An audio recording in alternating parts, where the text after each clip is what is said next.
The Columbia Broadcasting System presents yours truly, Johnny Dollar.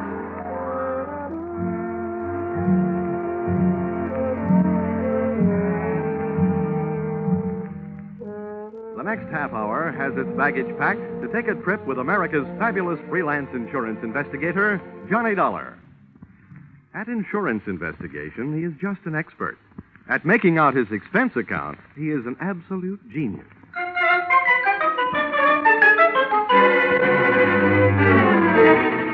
Expense account submitted by Special Investigator Johnny Dollar to Home Office, Nutmeg State Casualty and Bonding Company, Hartford, Connecticut.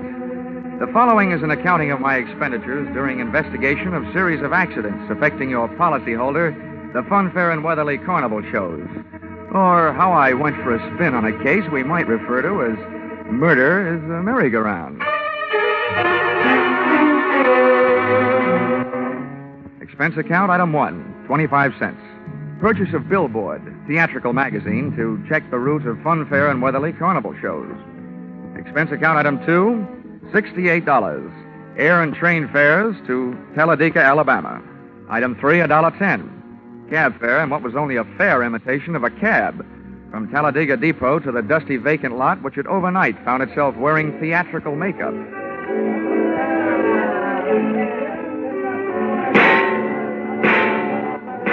Brightly as the hot sun beat down on the midway, it couldn't help the layout of canvas and slats from looking beat up.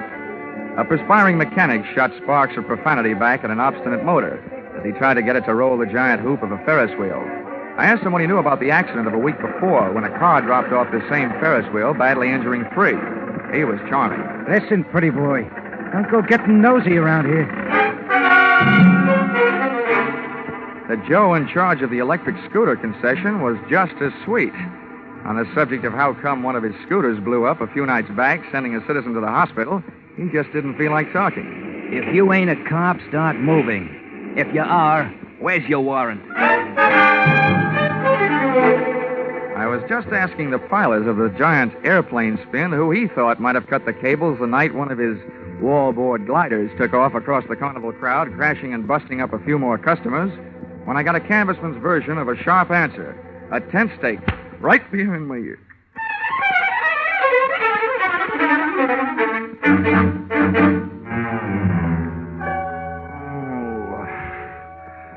Well, those sleeping beauties waking up, huh?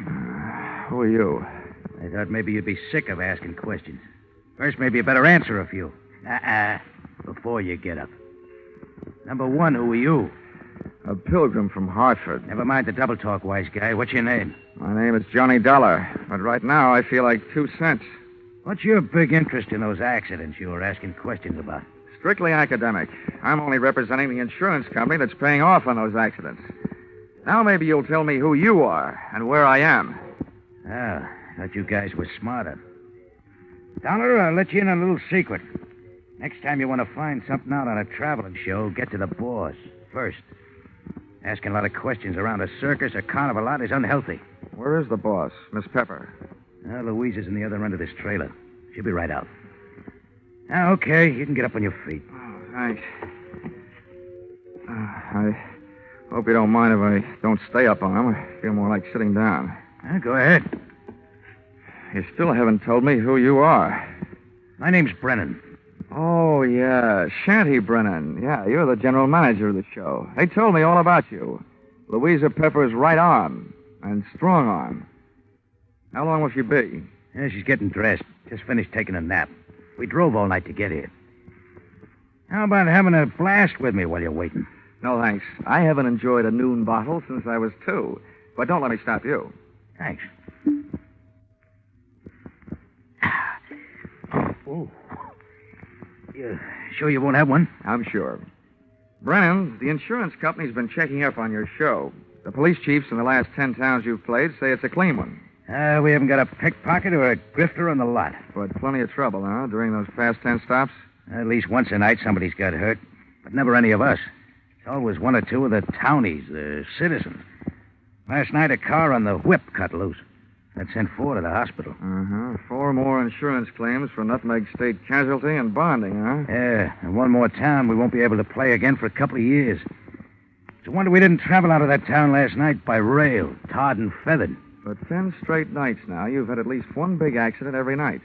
What's your guess, Brennan?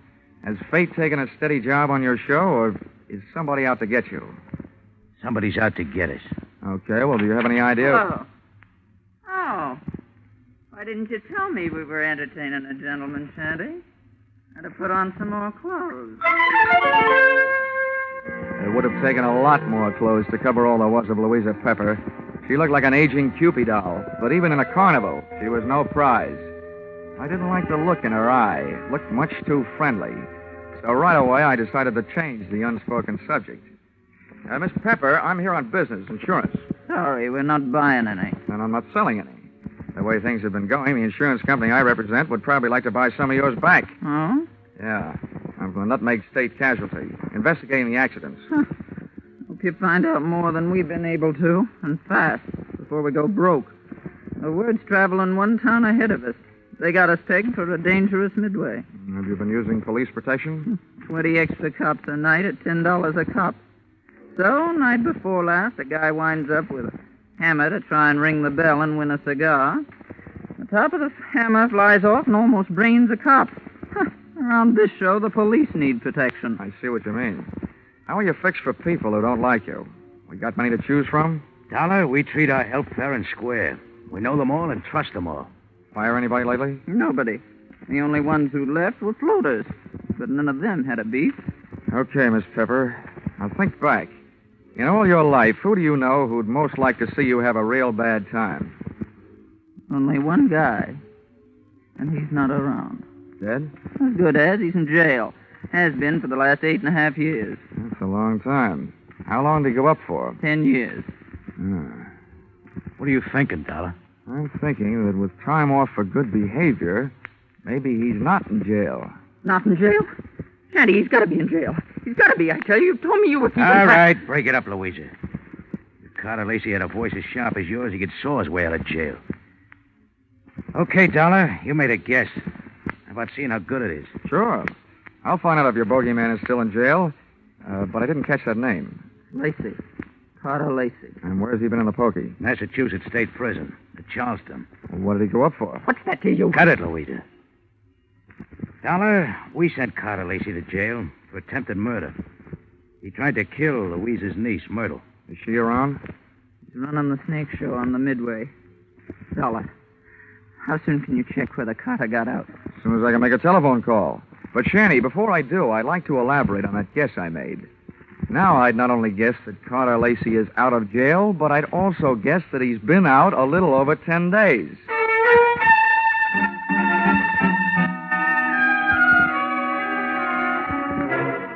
Expense account, item 4, $3. Telephone call to Massachusetts State Prison, confirming both of my guesses. Carter Lacy had checked out of the Bay State's Hotel Greystone for bad boys 2 weeks previously.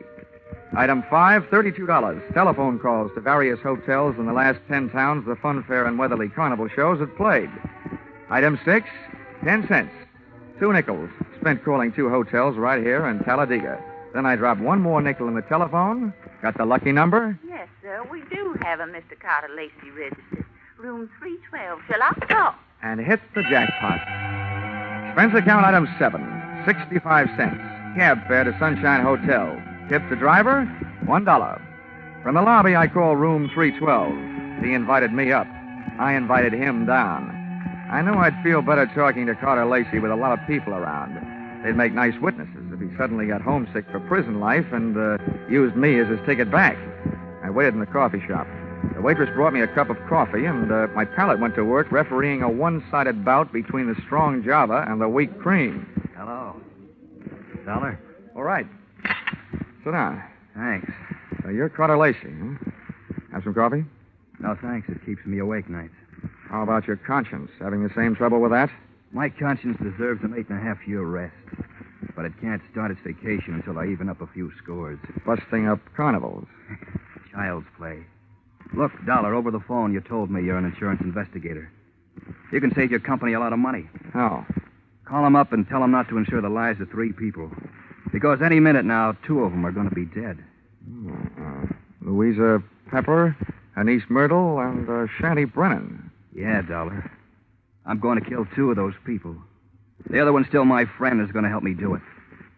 In case you don't know your law, Dollar, don't bother calling the cops. I can't be held for making a threat unless I put it in writing. Well, Lacy, I don't know what your beef is against the people running that carnival, but those accidents have been hurting a lot of innocent bystanders. Dollar, you're talking to a guy who really knows what it means. Getting hurt as an innocent bystander.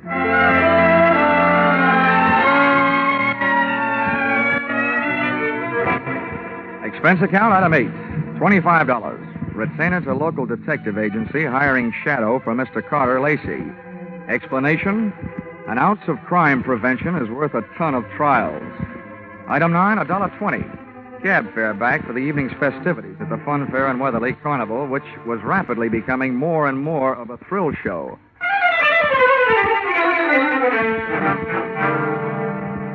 Expense account, item 10, 30 cents. Down payment on ulcer, eating supper at what the Carney people call a grease joint. I made my way among the trailers that were lined up behind the midway, and as I looked for the one housing Louisa Pepper's snake-charming niece Myrtle, the burning sensation around my heart wasn't all caused by the hot dogs I'd just eaten.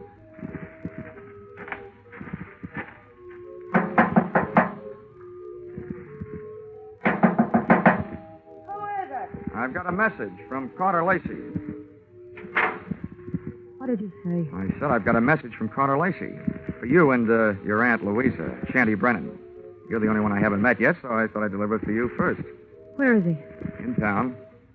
Got any snakes in the trailer? No, of course not. All right, then. How about inviting me? You're the insurance guy they told me about? Yeah, that's right. Okay, come in. What did Lacy say? He said that he's going to kill 2 of the 3 of you. Which 2? Didn't he say? No, he didn't. He just said that 2 of you are going to get it. And that his one friend among you, the remaining one, is going to help him do it. He'll do it. He hates us. I know he'll kill it. You say Louisa and Shanny don't know yet? No, they don't.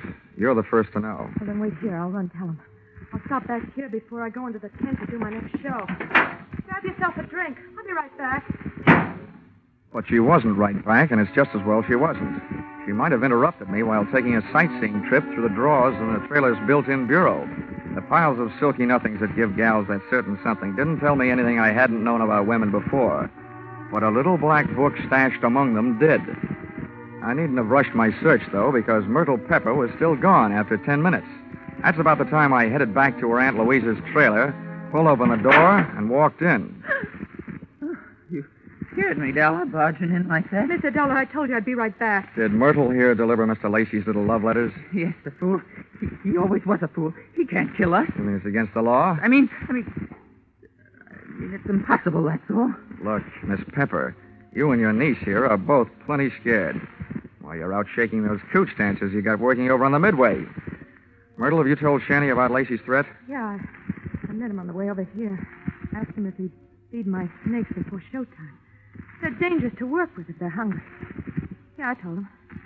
He said he'd join us here. What did he say when you told him? He said if Lacy had one of us helping him, then the 3 of us had better stick together so we could at least watch each other. Smart man. He had a good idea. I see the 3 of you had better stick close to each other, beginning right now. Come on. Where are we going? Over to the snake tent. And when we get there, Myrtle, you'll be the only one of us who'll be among friends. The 3 of us left Louisa's trailer. We walked past the back of the shooting gallery concession right in the front of it. And along the back of the line of canvas shanties. We stopped at one. Myrtle pulled back the canvas flap, and I stepped in ready for anything. With the ladies not far behind me, I edged slowly over to the square red board fence set up in the center of the tent. There were danger signs splashed in white paint along the outside walls of the pit. I clenched my teeth and looked down to the wire mesh top at a slithering tangle of writhing, angry reptiles.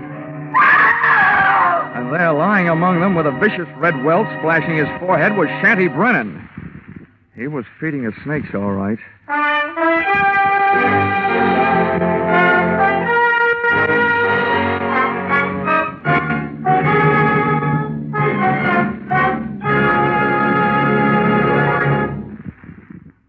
In just a moment, we'll return to the second act of Yours Truly, Johnny Dollar. And now, back to Yours Truly, Johnny Dollar.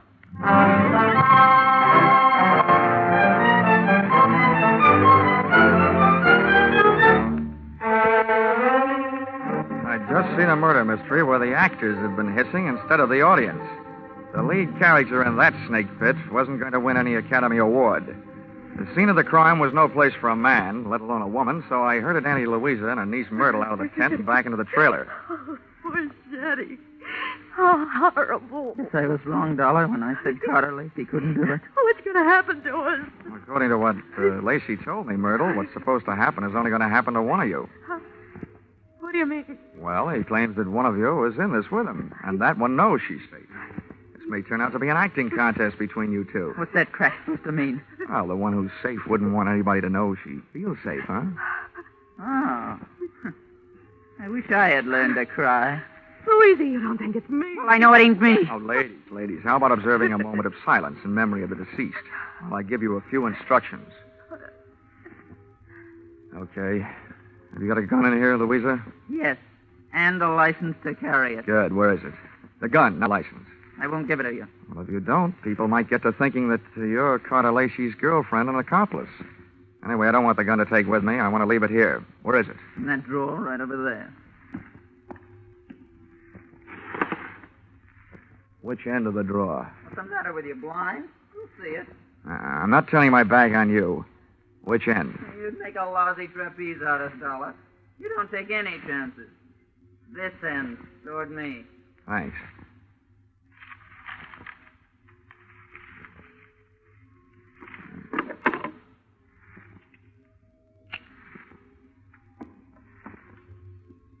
Well, now where are the keys to the car hitched to the front of this land yacht? What are they for, Dollar? Just another chance I'm not taking. With those keys in my pocket, this trailer won't be joyriding anybody off into the night. Where are they? I'll get them for you. Wait a minute, Myrtle. How come you know where Louisa's keys were? Yeah, Myrtle. How come? Because, well, they're laying right there in plain sight. Oh. Thanks. Now I'm going out and call the police. Louisa, I want you to get into that chair down at the other end of the trailer. Okay, General. You got the gun. And you, Myrtle, get on that bunk down at the other end. I don't understand all this. And now, ladies, while I'm gone, I don't want one of you gals to be knocking off the other. But on the other hand, I can't leave you here without protection.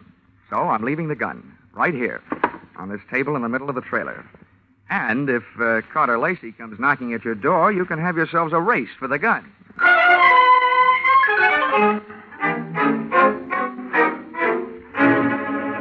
Expense account, item 11, 5 cents. Telephone call to the local police, plus another nickel spent calling a taxi. The cops arrived in 4 minutes, the cab in 15. Its driver had no siren to take him through the traffic lights. Item 12, $1.10. Cab fare on an exceedingly slow and torturous trip to the Sunshine Hotel. Tip to his kind of a driver, a nickel. I went up to the 3rd floor and headed down the hall to Carter Lacy's room, 312. I rapped for an entrance, but all that came back was an echo. The lock on the door was the soft touch type known to the trade as the burglar's friend, so I went in.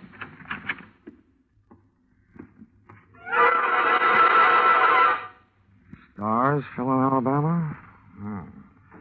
Stiffs fell in Alabama tonight. Oh, Operator, this is an emergency call. Let me have the Talladega police, will you? Hello? Police department? This is the same guy who just called you from the carnival to report a murder. Yeah, well, you can send in the second team. I've got another one for you over here at the Sunshine Hotel. Room 312. The party's just been strangled. Yes, I'm sure. Lots of bruises and deep-set fingernail marks on the throat. Sure, I know who it is. The name of the deceased is Myrtle Pepper. Myrtle Pepper certainly had been a fast worker. She not only had beat me down to the hotel, she'd managed to get herself killed in the bargain. I dusted the room for information, which was obviously more than the floor mate had done for dirt, and came up with a kind of an eye-opener you don't drink. A pint-sized surprise in the form of some old newspaper clippings. and Carter Lacy's prison release form. And what let him out let me in on something. I got out of the room into the elevator, and when I hit the lobby wondering where to start looking for him, I found him sitting there looking at me. Hi. Well, you want to talk, Lacy? I don't want to.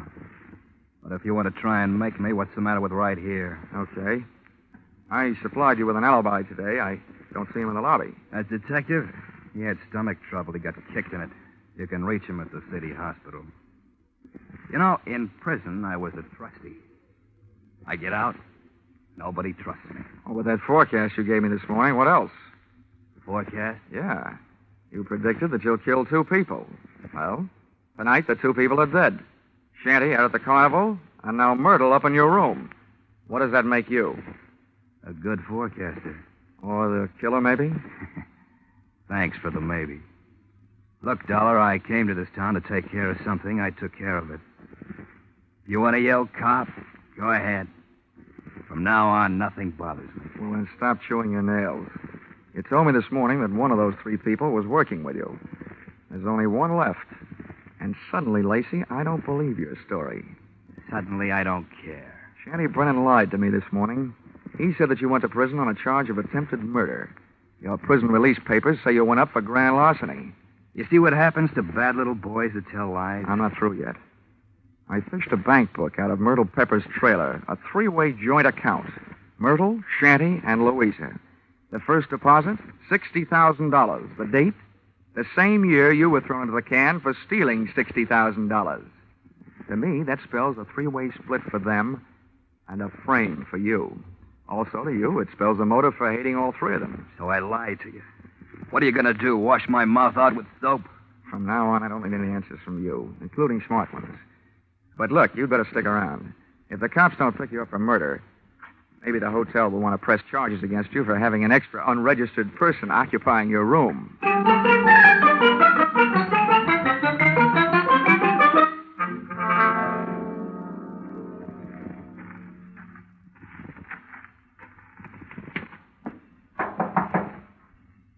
Who is it? Johnny Dollar. Oh, wait a minute. Miss Carter. They arrested him? Tell me, did he escape? He's at the hotel, and the cops are on their way down there right now. I hope he's more talkative with them than he was with me. You talked to him? Yeah, I had a long, one-sided conversation with him. There's one thing I still can't quite figure out. Whether he really intended to kill Shanty and Myrtle or not. Myrtle? Yeah, strangled. Myrtle? Oh, poor little angel. Of course he meant to kill him. He hated him. He hated us all. Well, you can hardly blame a fellow for being annoyed, framed on a grand larceny trap by 3 old chums. But you've got the wrong idea, Louisa. What I meant was, did he ever really intend to kill them himself?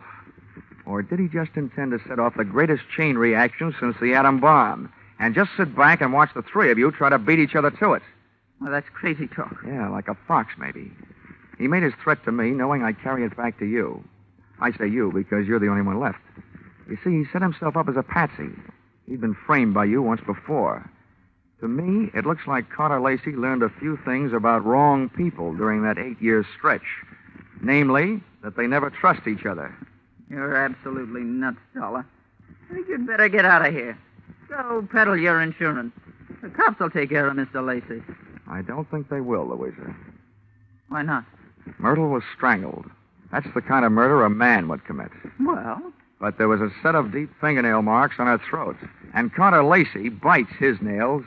So maybe you'd better get yourself a manicure before the police arrive. Thanks for the advice. Stand right there, Dollar. This time I got the gun. Hold everything, Louisa. Carter!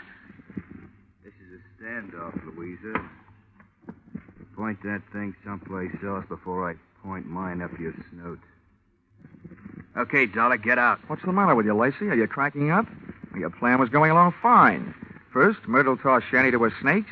Then Louisa took care of Myrtle. There's only one left, and the state will take care of her for you. That's not enough. There's one satisfaction I haven't enjoyed so far. That's hearing one of these pigs squeal. Carter, we can still split the money in the show and get out of here? The only one that's going to get out of here is Dollar. Beat it. I beat it all right. I was the only one in the trailer without a gun. I plunged into the darkness looking for something and came up with a tent rope, dashed back to the trailer door, and lashed the knob to the guide rail. I didn't want those gun-happy birds flying the coop. Just then, the season opened. I didn't know who was going to come out the worst in there, the hunter or the hunted. The only key I had to the situation was the key to the car, the one I'd picked up earlier in the day. The car churned the trailer through the carnival back lot and out into the highway. When I hit the cement, I started spinning the rubber.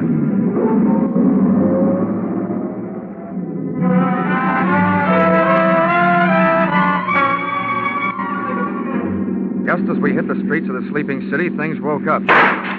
Whoever was left back there snapped a shot at me through the trailer's front window. The second shot was my cue to try to ruin their aim by playing rockabye trailer, swinging the car from one side of the street to the other.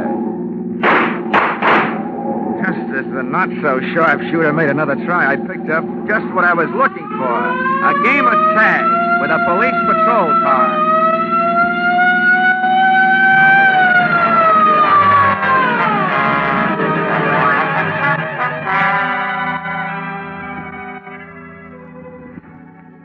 Expense account, item 13, 15 cents, bicarbonate of soda. Those Midway hot dogs I'd had for supper were no thoroughbreds. Item 14, $35, cigars for night shift. Talladega police, for whom I had started things smoking. Item 15, $3, hotel bill. Oh, but never let it be said that I ever turned in a measly $3 hotel bill for myself. This was to check out of the Sunshine Hotel, the man who had checked out in the trailer at the hands of Louisa Pepper. Louisa Pepper, the only one who was a good bet to catch up with Brennan, who had been murdered by Myrtle. And Myrtle, who had been loused up by Louisa. And Carter, whom she had also carted out of this world, proving that when you start any kind of chain reaction, you should be careful, because you're never going to be sure where it's going to stop. Expense account total... What? Only $692.18. I must be slipping. Yours truly, Johnny Dollar.